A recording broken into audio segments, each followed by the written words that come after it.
제가 할렐루야 하시면은 여기 있는 분들은 아멘 하시고 온라인 예배 드리는 분들은 댓글로 아멘 쓰시면 됩니다. 할렐루야, 할렐루야. 따라하세요. 하나님, 오늘도 큰 능력 주옵소서. 웃으시면서 옆 사람 축복해 주세요. 성령의 능력으로 다 이깁시다. 아멘. 목마르고 갈급한 분들이 얼마나 많은지 몰라요. 오늘 오전에도 여기 3층 다 차고, 찬양대석 4층 차고, 2층 다 차고, 1층 다 차고, 또 4층 뒤에서 문 밖에서 의자도 앉고 앞자리도 앉고 그렇게 왔다고 그래요. 그 목마른 그 갈급함 하나님이 채워주시고 역사하실 줄 믿습니다. 아멘. 뭔가 다른 사람이죠. 수준이 있는 사람. 한 젊고 유능한 청년이 사업을 하는데 성공적이에요. 그래서 좋은 차를 타고서 이동을 해요. 근데 좋은 차를 타고서 이동을 하는데 누가 돌을 던진 거예요. 나가봤더니 차에 기스가 났어요. 누군가 봤더니 웬 애가 던진 거예요. 그래서 야 이놈아 이게 뭐야? 그랬더니 애가 울먹거리면서 말하는 거예요. 저기요 제 형이 휠체어를 타고 가는데 떨어졌어요. 근데 제가 올릴 수가 없어요. 아무리 뭐라 해도 차들이 안 써가지고 그래서 돌을 던진 거예요. 이 청년 사업가의 마음이 울컥하는 거예요. 그러더니 애를 따라서 휠체어 있는 곳으로 가요. 올려다 줘요. 그리고 토닥토닥 해줘요. 보상이고 뭐고 없죠. 그리고 차를 타고 가요. 돈이 많으니까 그까지 충진 것 깔끔하게 다시 펴고 도색을 하면 되는데 그냥 놔둬요. 내가 잊지 말자. 지금도 힘들고 어렵게 사는 사람들 많은데 내가 잊어버리고 망각하고 살았구나. 잊지 말자. 뭔가 달라요. 수준이 있는 거죠. 수준이. 일본에 일정이 있어서 갈 때 저랑 같이 가는 멤버들 중에 한참 어린 후배가 있어요. 근데 후배하고 얘기를 나누는 중에 성경을 얼마나 읽는지 제가 확인을 해보거든요. 제가 후배를 만나면 종종 확인해요. 너 그동안에 신학교 졸업하고 오기까지 성경을 몇 독 정도 했냐? 제가 우리 부교육자들한테 딴 거 별로 안 따지거든요. 근데 말씀 얼마나 읽는지. 그 다음에 하루에 적어도 기도 2시간 이상 하는 거. 하루에 2시간 이상 안 하면 파트타임도 내보내요. 왜냐면 기도 없이 맡겨진 영혼들 지키는 것은 불가능하거든요. 말이 되질 않아요. 여러분 능력이 많으신 예수님, 전능하신 예수님조차도 기도로 제자 지키셨어요. 할렐루야. 누가 보면 22장에 시몬아 보라 사단이 밀 까부러도 다려고 너를 내게 청구하였으나 내가 너를 위하여 네 믿음 떨어지지 않기를 기도하였노니 너는 돌이킨 후에 네 형제를 후계하라. 아니 예수님조차도 기도로 제자를 지키는데 예수님만 못한 목회자들이 기도 안 하고 무슨 수로 영혼을 지킵니까? 출애굽기 17장에 보니까 여호수아가 군인을 거느리고 아말렉과 싸워요. 근데 여호수아의 리더십에 전쟁의 승패가 좌지우지되는 게 아니에요. 군인들의 용맹함에 승패가 좌지우지되는 게 아니에요. 무기로 승패가 좌지우지되는 게 아니에요. 승리가 패배가 뭐에 의해 좌지우지되느냐? 산에서 기도하는 모세의 손에 의해서 좌지우지되는 거예요. 모세가 손을 들고 기도하면 승리하는 거예요. 힘들다가 손을 내리면 패배하는 거예요. 여러분 잘 들어요. 목회자가 기도를 안 하면 그 맡겨진 영혼들이 백성들이 무슨 수로 세상에 나가서 승리를 할 수가 있겠어요. 부교육자들이 교육부서 담당자들이 기도에 목숨을 걸지 않으면 그 학생들이 그 초등학교 아이들이 무슨 수로 이 험한 세상 잘못된 영향과 미혹이 많은 세상에서 승리할 수가 있겠어요. 기도하는 그 손에 달린 줄 믿으시길 바랍니다. 기도가 굉장히 중요한 거예요. 중요할 수밖에 없는 거예요. 그러니까 이제 물어보는 거죠. 너 말씀 얼마나 있냐? 너 기도 생활은 어떻게 하냐? 근데 이 친구는요 서울대학을 나오고 서울신대 MDB를 나왔어요. 그런데 아버지가 개척교회 목회자였는데 아버지가 목회하는 교회의 월세를 아르바이트하면서 그걸로 다 충당을 하는 거예요. 날마다 기도를 하는 거예요. 그리고 제가 이 젊은이를 봤을 때, 젊은 목회자를 봤을 때 성경을 40독을 했더라고요. 제가요 칭찬을 해줬어요. 왜냐면 그렇게 많이 본 사람 별로 못 봤거든요. 저는 성경 제대로 안 읽고 성경에 목숨 걸지 않고 뭘 설교하는지 잘 이해가 안 가요. 말씀에 목숨을 걸어야죠. 근데 이 친구가 미국에 갔어요. 좋은 대학에 들어갔어요. 이제 박사학위를 딸 수 있는 여건이 돼요. 근데 갑자기 박사학위를 안 따고 개척을 했는데 이 교회가요 성령의 불이 붙으면서 어마어마한 역사들이 일어나기 시작해. 할렐루야. 뭔가 달라요. 성령의 사람이죠. 성령의 사람이죠. 여러분 혹시 귀신 본 적 있어요? 마가복음 5장에 보니까 예수님이 걸어 사이 귀신 들린 사람을 봐요. 이 사람이 집에 안 있어요. 무덤가에 있어요. 쇠사슬로 결박을 해놨는데 얼마나 힘이 센지 쇠사슬을 끊어내요. 힘센 귀신이 실제로 있기는 겪어보면 압니다. 뭐 덩치 큰 장정 몇 사람이 달라든다고 제어가 되느냐? 안 돼요. 장정들이 날아갑니다. 그 정도로 힘센 귀신이 실제로 있어요. 이 사람이 돌로 자기 몸을 상해요. 그러니까 그 길로 사람들이 무서워서 지나가지도 못해요. 그런데 이 무지막지한 귀신 들린 사람이 예수님을 보자 바들바들 떠는 거예요. 그 안에는 귀신이 떠는 거죠. 예수님이 쫓아내시잖아요. 자, 그 사람이 왜 무덤 사이에 거예요? 왜 돌로 자기 몸을 상해요? 왜 쇠사슬을 끊어내요? 귀신이 들어가니까. 귀신이 들어가 있으면은 뭔가가 다른 거예요. 뭔가가 달라질 수밖에 없는 거죠. 제가 대학교 1학년 들어가서 성경을 열심히 읽는데 마가복음 16장 16절 말씀에 필이 꽂혔어요. 저는 필이 꽂히면 붙잡고 기도해요. 지혜 달라고 기도해서 지혜를 주셨어요. 인맥 달라고 기도하셔서 인맥을 주셨어요. 영권 달라고 해서 영권을 주셨어요. 그때는 마가복음 16장 16절인데 이거예요. 믿는 자들에게는 이런 표적이 따르리니 곧 저희가 내 이름으로 귀신을 쫓아내며 새 방언을 말하며 뱀을 집어올리며 무슨 독을 마실지라도 해를 받지 아니하며 병든 사람에게 손을 얹은즉 나으리라 하시리라. 예수께서 이 말씀을 마치시고 하늘로 올려지사 하나님 우편에 앉으시리라. 제자들이 나가 두루 전파할세 주께서 함께 역사하사 그 따르는 표적으로 말씀을 확실히 증거하시리라. 부흥사들에게는 아니거든요. 목사들에게는 아니거든요. 기도원 원장들에게는 아니거든요. 믿는 자들에게는. 그럼 나도 믿는데 나도 병자 고칠 수 있네? 나도 귀신 쫓아낼 수 있네? 그럼 나도 한번 해보자. 근데 문제는 대학교 1학년짜리한테 누가 기도를 받으러 와요? 누가 귀신 쫓아내려고 데리고 오겠어요? 아무도 안 와요. 그래서 해보고 싶은데 실습할 기회가 없으니까 실습할 대상을 찾아다녔어요. 근데 찾아다닐 필요가 없었더라고요. 우리 집안에 있었어요. 우리 집안에. 제 바로 밑에 동생 신환이가 치질 때문에 되게 고생을 했거든요. 아, 맞다. 내 동생. 야, 일로 와봐. 왜 형?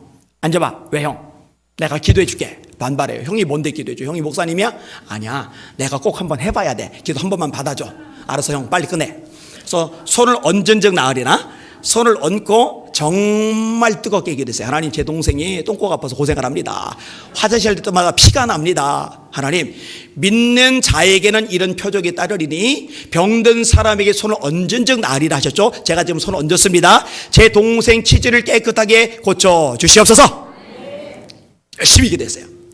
저녁에 잠을 자야 되는데 설레니까 가슴이 두근거리니까 잠을 못 자겠는 거예요. 아침에 일어나자마자 동생부터 불렀죠. 야, 신하나 어때? 그랬더니 동생이 하는 말, 평생 못 잊을 말, 형 기도받고 더 심해졌어.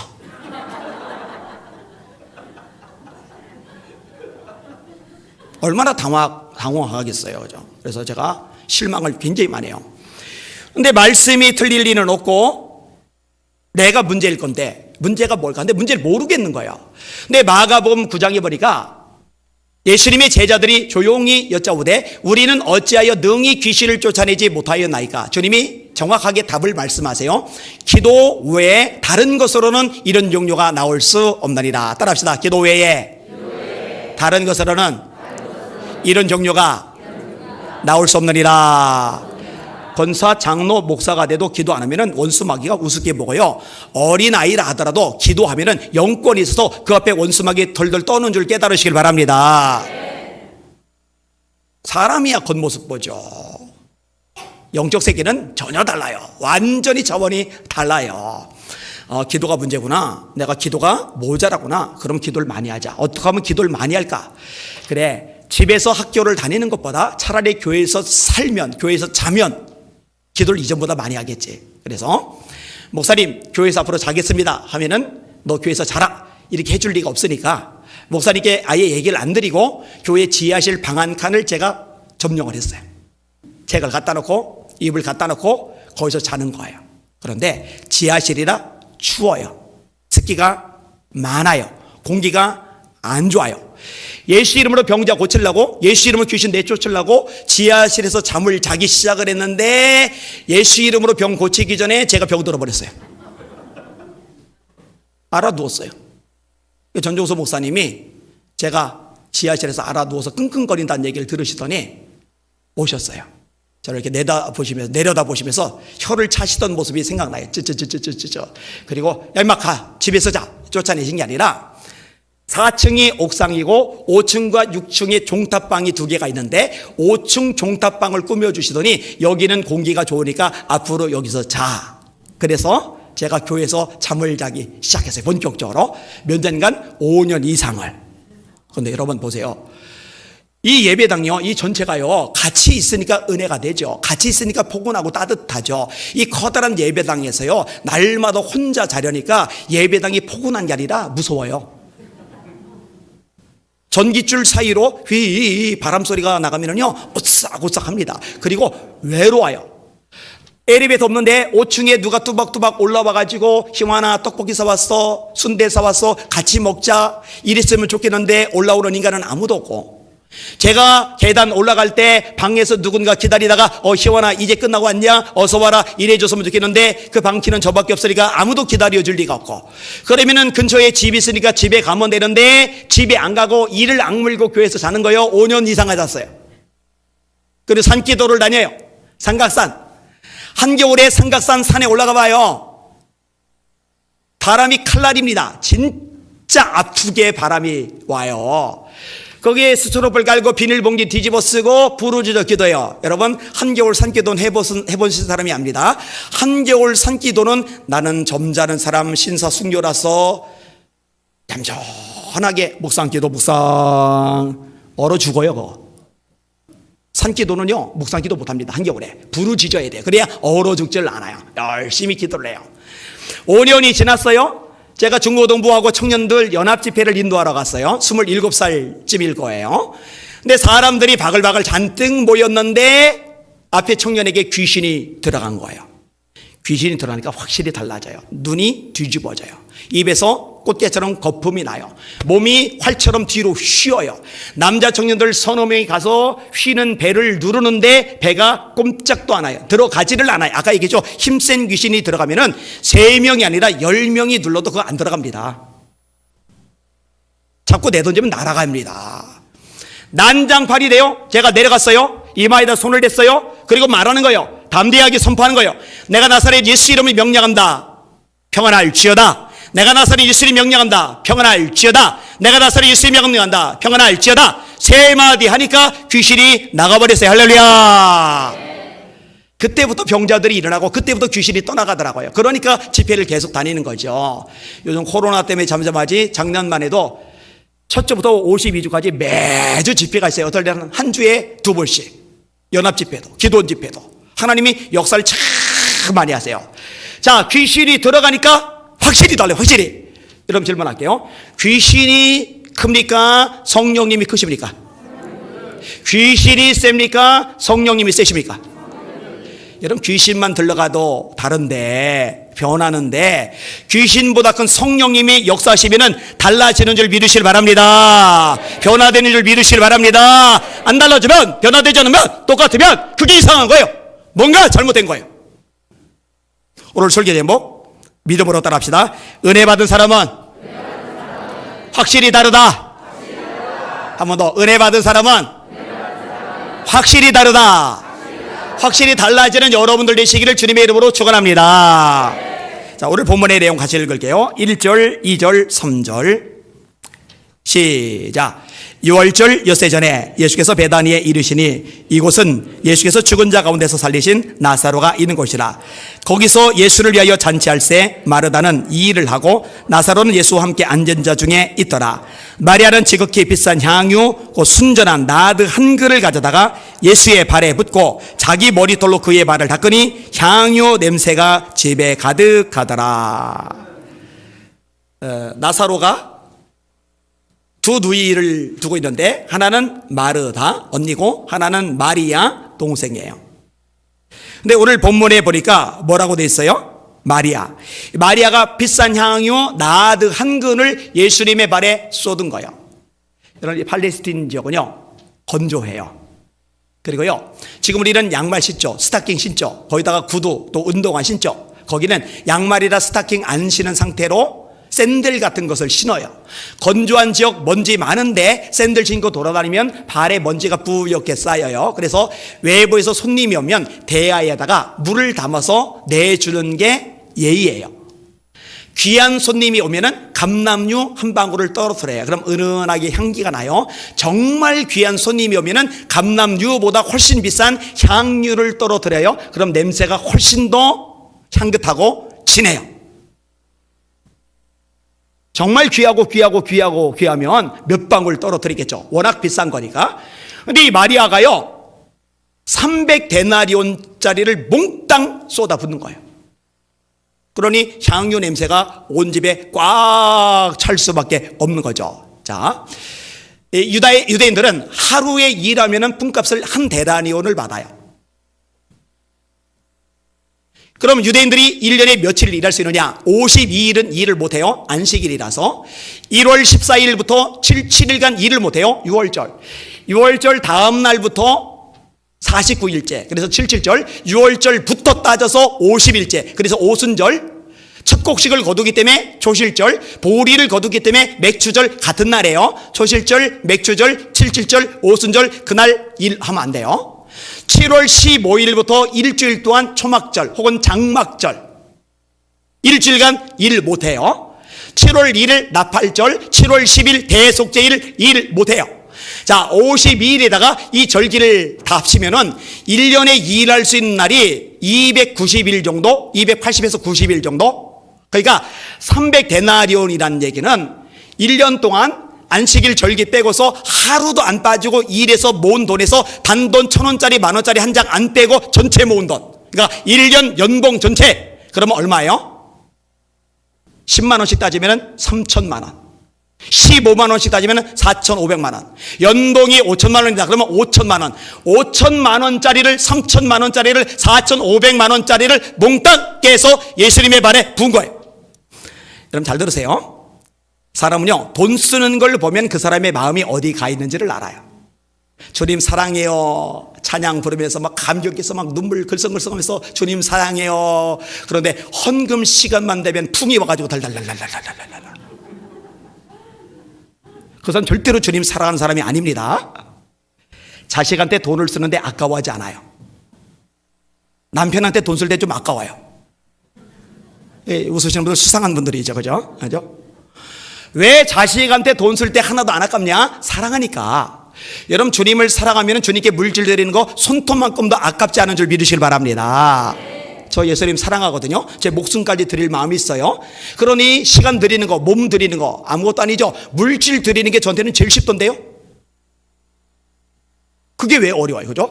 웨슬리 목사님이 그래서 이런 말을 합니다. 돈지갑이 회개하지 않은 회개는 진짜 회개가 아니다. 예수님이 이렇게 말씀하십니다. 너희가 하나님과 재물을 겸하여 섬길 수 없느니라. 하나님과 재물을 겸하여 섬길 수 없느니라. 네 보물이 있는 곳에는 네 마음도 있느니라. 이 마리아는요, 예수님을 정말 뜨겁게 사랑한 거예요. 그렇지 않으면 해석이 안 돼요. 어떻게 그걸 쏟아부어요? 그게 얼마나 값진 건데. 대단하죠? 정말 대단하죠. 그럼 향유를 예수님께 왜 부었어요? 사랑하니까. 왜 예수님을 그렇게 사랑해요? 은혜를 받았어요. 어떤 은혜를 받았어요? 바로 전에 나와요. 요한복음 11장. 마르다와 마리아가 가스마리를 하는 거예요. 부모님들이 안 계세요. 오빠 나사로만 있어요. 근데 오빠 나사로가 병에 걸렸는데 아주 심한 중병에 걸린 거예요. 예수님이 싫으면 고칠 수 있다는 믿음이 있으니까 사람을 보내서 예수님 빨리 와주세요 부탁을 하는데 예수님이 이 전갈 내용을 들으시고 나서 덕구물거리시는 거예요. 재워라 내워라 하시는 거예요. 그 사이에 나사로가 죽어버린 거예요. 예수님이 도착했을 무렵에는 죽은 지 이미 나흘이 지나버린 거예요. 몸이 썩었어요. 이미 냄새가 나요. 돌무덤 막아놓았기 때문에 냄새가 빠져나오지 않을 뿐이지 이미 부패가 상당히 진행된 상황인 거예요. 뒤늦게 나타난 예수님을 보고 마르다가 속이 상해가지고 울먹울먹거리는 거예요. 주님이 계셨더라면 좋았을 텐데. 그런데 주님이 말씀하세요. 네가 믿으면 하나님의 영광을 보리라. 굉장히 중요한 요소예요. 네가 믿으면 하나님의 영광을 보리라. 여러분 하나님의 역사와 능력과 기적은 믿음이 있을 때 비로소 나오는 줄 깨달으시길 바랍니다. 그래서 말씀하는 거예요. 네가 믿으면 하나님의 영광을 보리라. 네 믿음대로 될지어다. 네 믿음이 너를 구원하시니 평안에 가라. 네 믿음이 너를 구원하였느니라. 저의 믿지 않음을 인하여 능력을 나타내지 않으셨다. 데살로니가서 1장에 믿음의 역사와 사랑의 수고와 우리 주 예수 그리스도에 대한 소망의 인내를 우리 하나님 아버지 앞에서 쉬지 않고 기억하면이 내 형제들아 너희를 택하심을 아노라. 사랑에는 수고가 따라오고 소망에는 인내가 따라오고 믿음에는 역사가 따라오는 거거든요. 근데 어떻게 믿어요? 안 믿어지는 거예요. 자, 마르다, 마리아, 수많은 사람들 둘러보고 있어요. 예수님이 눈물을 흘리세요. 그러더니 돌을 치워놓으래요. 예수님 썩었어요. 냄새나요. 그랬더니 다시 말해요. 네가 믿으면 하나님의 영광을 보리라 하지 않았냐. 치워놔라. 치워놔요. 시커먼 동굴 속을 향해서 예수님이 외치죠. 나사로야 나오너라. 여러분, 예수님은 생명의 주님이신 줄 믿으시길 바랍니다. 예수님 안에 생명 있는 줄 깨달으시길 바랍니다. 요한복음 1장 태초에 말씀이 계시리라. 이 말씀이 하나님과 함께 계셨으니 이 말씀은 곧 하나님이시리라. 그가 태초에 하나님과 함께 계셨고 만물이 그로 말미암아 지은 바 되었으니 지으신 것이 하나라도 그 없이는 된 것이 없느니라. 그 안에 예수 안에 생명이 있었으니 이 생명은 사람들의 빛이라. 빛이 어둠에 비치되 어둠이 깨닫지 못하다. 생명을 가진 전에 생명의 주인이신 예수님이 죽은 나사로 향해 나오라 하시니까 생명이 드러나요. 썩은 살이 돋아나요. 온몸이 깨끗해져요. 일어나 걸어 나온 줄 믿으시길 바랍니다. 엄청난 은혜를 경험한 거예요. 이 은혜를 경험하고 나니까 드리는 게 아깝지 않은 거죠. 얼마든지 헌신을 쓰는 게 가능한 거죠. 제가 천보사 집회 갔을 때 여러 차례 우리 교회 장로님이 아닌 장로님이 기도원에 오셔요. 오실 때 그냥 안 오시고 필요할 때 푼다고 이렇게 영양제 같은 거, 또 마시는 드링크제 같은 거 이런 거 가지고 오세요. 그리고 제 어깨에 목이 굳어 있다고 막 30분까지 막 쪼물락 막 주물러 주셔요. 그리고 우리 교회까지 태워다 주시고 하남시까지 가셔요. 집회 4일 다 마친 다음에. 와, 정말 헌신적이에요. 근데 왜 이분이 이렇게까지 하시느냐? 이유가 있어요. 이 천보선 기도원 집회에 참석하셨다가 이분이 은혜를 제대로 받았거든요. 그분이 썼던 글 제가 읽어드릴게요. 안혜한 목사님 주강사로 집회를 인도하셨던 천보선 기도원에서 신비한 체험을 했다. 몸이 떨리며 혀에 힘이 돋고 톡톡 튀는 방언 기도가 어렸을 때부터 있었지만 마지막 찬송을 힘차게 부르면서 기도하는 시간으로 넘어가는 찰나에 갑자기 나의 입에서 알 수 없는 말들이 그야말로 폭포수같이 쏟아지기 시작했다. 그 말들이 쏟아지는 순간의 감정은 말로 표현하기 힘들 정도로 어떤 능력과 환희에 사로잡혀 있었다. 이 환희는 내 심령 안에서 형성된다기보다 외부에서 특별한 기운들이 나를 둘러싸는 것 같았다. 기도를 끝나고 주위를 둘러보니 놀라운 일들이 벌어지고 있었다. 마치 성령의 태풍이 휩쓸고 지나간 것처럼 보였다. 지금도 잊혀지지 않는 것이 또 하나 있는데 강사님의 몸에서 말씀 선포가 엄청나게 강한 향기가 뿜어져 나왔었다. 이런 얘기 많이 들어요. 이 강대상에 있을 때는 빛이 난다고 그래서 빛이 난다고. 근데 이제 강대상에서 내려와서 바로 앞에서 볼 때는 실망한다고 저를. 그냥 빛이 난다는 말만 딱 하고 끝내면 되는데 굳이 실망한다는 말을 꼭 하는 분들이 있어요. 그런 사람을 분수라고 합니다. 마치 강력한 분무기로 향수를 쭉쭉 뽑아내는 것 같이 계속 발산되었다. 어떤 향수도 그렇게 향긋하고 강하게 경험할 수 없는 강렬한 것이었다. 부흥이 있는 곳에는 항상 성령의 강한 역사들이 나타났다. 한국교회 성장의 퇴보는 성령의 역사가 중단되어서 그런 것 같다. 말씀의 역사와 성령의 능력으로 하나님의 영광이 가득한 명품 집회였다. 이 시대에도 주님은 말씀하실 것이다. 내가 쓸 테니 내가 필요하니 보내라. 헌신하라. 내게 오라고 하시는데 그 음성을 듣지 못하는 것은 아닐까? 수없이 듣고 있는데도 모르는 척하는 것은 아닐까? 우리의 싸움은 나와의 싸움이고 죄와의 싸움이며 사단과의 싸움이다. 이 싸움의 승리는 하나님 아버지의 뜻을 분별하고 그 명령을 들으며 예수님처럼 아버지에게 집중하고 성령님을 의지하고 따를 때 일어난다. 그런데 우리는 이미 범죄하고 타락한 이후에 하나님의 때를 따라 사는 것이 아니라 하나님의 자리를 대신하여 사람의 때를 정하고 살아간다.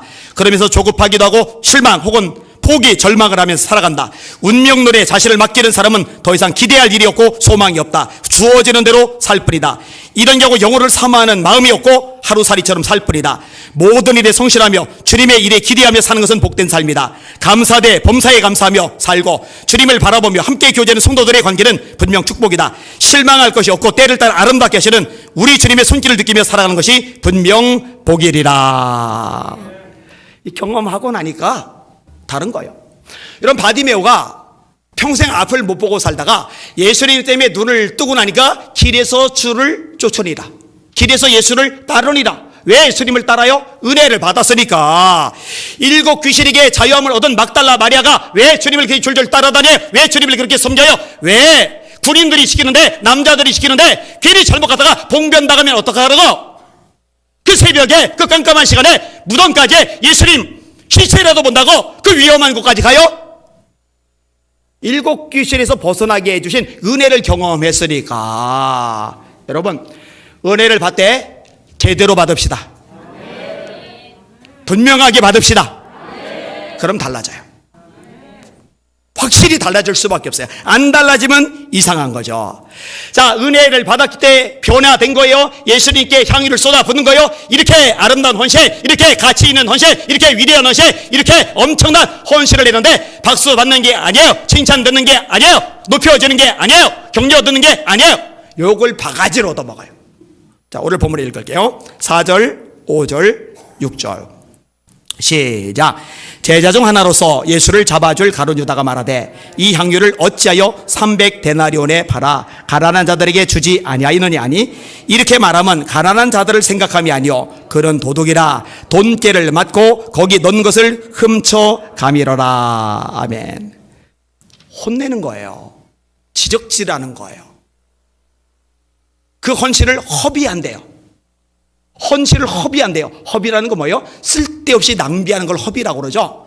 세상에 이런 심한 말이 어디 있어요? 세상에 이런 심한 공격이 어디 있어요? 누가 그 말을 했어요? 예수님이 적대자들이? 바리새인들이? 서기관들이? 제사장들이? 헤롯 당원들이? 아니요. 예수님의 제자 그룹에서 태클이 들어왔어요. 이러면 이제 헷갈리는 거예요. 외부 대적자들이 내 헌신을 조롱하고 비웃고 공격하면 뭐 그러려니 하는데 나를 격려하고 지지해주고 칭찬해주고 기도해줄 것 같았던 사람이 거꾸로 옆에서 태클을 확 걸어버리면요 이게 당혹스러운 거예요. 내가 잘못한 건가? 내가 실수한 건가? 내가 정말 문제가 있는 건가? 8.15 때 광화문에 사람들이 많이 모였죠. 저도 아내하고 애들하고 갔는데 목적은 딱 하나였어요. 기도하자. 이 8.15 때 나라를 위해서 기도하자. 그 생각 하나밖에 없었어요. 불쌍한 동기 그런 거 없어요. 기도하자. 지금 한국 교회는 기도가 필요하다. 땅을 밟으면서 기도하듯이 우리도 기도하자. 그런데 우리 교회는 제가 담임 목사니까 교인들이 광화문 갔다 왔어요? 2주간 교회 오지 마세요. 이렇게 말 못해요. 제가 없으면 예배가 진행이 안 되니까. 그런데 그때 왔던 사람 비바람 맞으면서 옷 다 젖으면서 모여서 기도하는 사람들 많거든요. 애기들 데리고 온 사람들 많거든요. 저 지방에서 온 사람들 많거든요. 진짜 기도했어요. 정말 기도했다고요.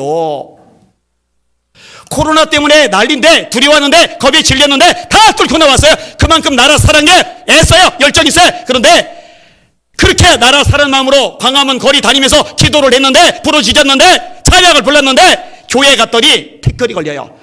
교회 오지 마세요. 저한테 수많은 얘기가 돌아요. 목사님 내가 요즘 울며 지내요. 예배 오지 말래요. 예배 오지 말래요. 여러분 예수님이 뭐라고 하세요? 따라합시다. 내 집은 만민이 기도하는 집이라. 그게 목사님 집이에요? 그게 장로님들 집이에요? 누구 집이에요? 내 집. 누구 집이에요? 예수님 집. 내 집은 만민이 기도하는 집이라. 주인 되신 예수님이 누구든지 와서 기도해. 누구든지 와서 찬양하고 예배 드려. 누구든지 와서 말씀 들어. 그런데 감히 누가 오지 말라고 그래요. 요즘에도 그러죠? 요즘에도. 저한테 막 울며 지내던 사람들 너무 많아요. 뭔가 잘못했어요. 여러분 다윗이 아버지 심부름으로 전쟁터에 갔어요. 큰형, 작은형, 셋째 형이 이미 전쟁터에서 군인으로 복무를 하고 있어요. 근데 골리앗이 나타나가지고요, 난리를 치는 거예요. 이스라엘 백성들을 모욕하는 거예요. 근데 왕이 가만히 있어요. 신하들이 가만히 있어요. 장군들이 가만히 있어요. 아이 글쎄 군인들이 가만히 있어요. 그걸 보고. 여러분, 주님의 백성들을 모욕하는 건 주님을 모욕하는 거예요. 깨달으셔야 돼요. 사울이요, 예수님 박해한 적 없어요. 사울은 교회 박해했어요. 교인들 박해했어요. 그런데 예수님이 다메섹 도상에서 뭘 하세요? 네가 어찌하여 나를 박해하느냐? 주님의 백성을 박해하는가? 주님의 교회를 박해하는가? 예수님 박해하는 거예요. 왜 그걸 가만히 보고 있냐고? 왜 그걸 구경만 하고 있냐고? 분노해야지, 가슴 아파야지, 못 견뎌야지. 다 가만히 있는 거예요. 다윗 혼자 길길이 뛰는 거예요. 저놈이 뭔데? 저까지게 뭔데? 할례도 받지 못한 놈이 할례 받은 하나님의 백성들 모욕하는 건데. 이 광경을 엘리압이 봤어요. 다윗의 큰형이. 그러면 야, 넌 참 믿음 있구나. 아무도 나서지 않는데 네가 목소리를 낸다. 아무도 나서지 않는데 네가 싸우려 드는구나. 야, 내 동생이지만 너 존경스럽다. 이렇게 말해야 되는데 뭐라고 하느냐? 다윗을 볼 때 네 가지 반응이 나와요. 첫째, 노를 발했다. 화를 버럭내요. 누가 나한테 화내봐요. 기분 나쁘죠. 두 번째, 너 교만해. 교만한 거 아니에요. 하나님을 사랑할 뿐이에요. 교만한 게 아니에요. 자기 동족을 사랑할 뿐이에요. 세 번째, 너 마음이 완악해. 네 번째, 너 전쟁 구경하러 왔지? 아버지 심부름을 온 줄 빤히 알면서 어거지 부리는 거예요. 너 전쟁 구경하러 왔지? 이게 세상이에요. 여러분, 기드온이 미디안과 싸우러 가요. 미디안이 몇 명이에요? 13만 5천 명. 아말렉 동방사람 포함해서 13만 5천 명. 기드온이 항아리 횃불 나팔 들고 가는데 몇 명이 갔어요? 300명. 300명. 자, 300명이 13만 5천 명을 물리치려면 한 명이 몇 명을 물리쳐야 돼요? 한 명당 400명. 저는 상상하는 걸 좋아해요. 성경 가지고. 여러분, 이 미디안 사람들이 칼을 휘둘르질 않아요. 방패로 막지도 않아요. 창으로 찌르지도 않아요. 활을 쏘지도 않아요. 그냥 하나님이 너 얼음 해가지고 꼼짝 못하고 굳어 있어요. 그리고 이스라엘 백성들은 무기가 없이 항아리 뿐이니까 뭐 나팔로 빵 해서 고막 터뜨릴 거 아니잖아요. 횃불로 엉덩이 지실 거 아니잖아요. 무기 그나마 쓸만한 건 항아리밖에 없잖아요. 그러니까 항아리를 번쩍 들어서 가장 타격을 심하게 미칠 수 있는 머리를 꽝 하고 때리는 거예요. 그러면 맞고 쓰러져요. 두 번째 사람 가만히 서 있는 거 꽝 하고 때리는 거예요. 맞고 쓰러져요. 세 번째 사람 꽝 맞고 쓰러져요. 그러면은 한 명이 몇 명 정도 미디안 사람의 머리를 깨뜨릴 수 있을까? 저는 이런 거 상상을 많이 해봐요. 여러분요, 50명 못 넘어가요. 항아리 들어서 깨뜨리고 다시 들어서 깨뜨리고 50견이 와가지고 팔 쑤셔서 항아리 안 들려요. 미디안 사람 막지 않아도, 도망가지 않아도, 칼창 쓰지 않아도, 활 쓰지 않아도 50명 이상 해결 못해. 근데 칼을 휘둘러요. 창을 찔러대요. 활을 쏴대요. 방패로 막아요. 이런 사람 한 명당 400명 이상을 물리쳐야 돼요. 한 명당 400명 이상. 그런데 그 인원 가지고 적전 속에 뛰어든다. 얼마나 대단해요. 나라 건졌죠. 하나님 역사하시니까. 그 다음에 칭찬받는 자. 야, 니들이 영웅이야. 니들이 진짜 우리나라 사랑하는구나. 니들이 진짜 애국자야. 니들이 진짜 하나님의 용사들이야. 니들 집에 우리나라가 구원을 받았어. 고마워. 이렇게 해야 되는데, 가장 강력한 지파 중에 하나인 에브라임 지파가 기드온과 심히 다투는지라. 내부에서 총질해 오는 거예요. 이게. 여러분, 이상하게 생각하지 마세요. 원래 그래요. 원래 그래요. 이거를 이상하게 생각하면요, 배신감이 생겨요. 분노가 막 끌어올라요. 그리고 기억하세요. 이 분노가 막 끌어올라서 나를 잠식하는 순간 성령의 역사가 중단될 수 있어요. 분을 품어도 해가 지도록 분을 품지 말아서 마귀로 틈타지 못하게 하라고 그랬죠. 우리는 성령의 능력으로 일하는 사람들이지 분노로 일하는 사람들이 아닙니다. 헷갈리지 말고 깨달으시기를 주님의 이름으로 축원합니다. 자, 마리아가 향후 붙는데 제자가 태클을 걸어요. 다윗이 싸우려 드는데 형이 태클을 걸어요. 300명이 열심히 싸웠는데 같은 지파 에브라임 사람들이 싸움을 걸어요. 골치 아프죠? 그런데 그 신경 쓸 것도 없고 짜증날 것도 없고 원망할 것도 없고 배신감에 쩔 것도 없고 우리가 하나님 앞에 선한 싸움을 싸운다, 우리가 올바른 일을 하고 있다, 우리가 말씀에 바로 서 있다, 이것만 뚜렷하면 끝까지 전진하고 싸우는 여러분들 되시기를 주님의 이름으로 축원합니다. 이게 능력이죠. 실제로 오늘 본문을 보셔요. 예수님이 인정해 주세요. 예수님이. 여러분, 예수님이 인정하시고 하나님께서 알아봐 주시면 된 거죠. 하나님이 인정하시고 하나님 역사하시면 게임 오버죠. 믿으시는 분들만 아멘. 정말 믿으시죠? 예, 우리 이거 믿어야 돼요. 자, 말씀 같이 볼게요. 7절과 8절. 시작. 예수께서 이르시되 그를 가만두어 나의 장래할 날을 위하여 그것을 간직하게 하라. 가난한 자들은 항상 너희와 함께 있거니와 나는 항상 잊지 아니하리라 하시리라. 지금 여인이 한 일이 어떤 일이라고 얘기하시는 거예요? 나의 장래할 날을 준비했어.